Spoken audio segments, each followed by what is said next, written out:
Amtrak CEO has a plan for America's rail future. He's provided Congress his top priorities, including more funding, new trains, and a return to some old rails. As CBS transportation correspondent Errol Barnett reports, small towns like Deer Lodge, Montana, are counting on it.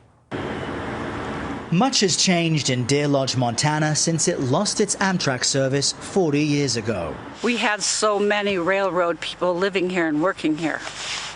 And there's no job for them on the railroad now. This was a bar.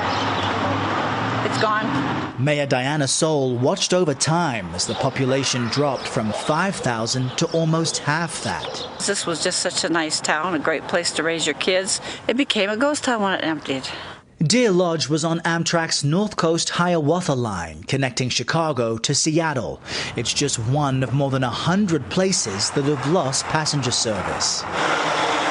Long gone, too, are visitors supporting the town's 5 Old West museums, its restaurants, or traveling to the Rocky and Bitterroot Mountains. It's my heritage. It's my dad and grandpa ran these, so yeah. Terry Jennings is on a mission to bring passenger rail service back here and across southern Montana. This is actually where you used to stand and wait for the train. He's director of the Big Sky Passenger Rail Authority, which has a plan and political support. It's going to happen. I'm very confident in that. And I'd say, best case 3 years. In Washington, D.C., Jim Matthews, the CEO of the Rail Passengers Association, is helping, a lobbyist reading the moment. President Biden's nickname is Amtrak Joe. How palpable is the sense of optimism now with a President Biden in office? There's tremendous optimism. You have an entire team of people that have come into Washington that are committed to really advancing rail as a practical mode of transportation in this country.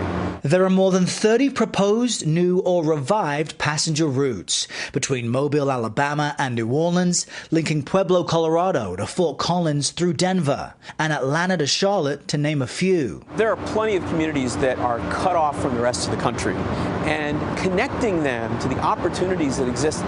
Back in Deer Lodge, Elizabeth Roth McKee at the used furniture store has her own vision. This block could be a coffee shop. This block could be more retail. This block could be a drop-off daycare center. Now, Amtrak has been devastated by the pandemic, particularly along its busy Northeast corridor connecting Washington to Boston. But ridership is returning. And Amtrak CEO promises a visionary plan to expand service nationwide is coming. The question is, will there be money to fund it? Errol Barnett, CBS News, Washington. Always nice to see those upgrades.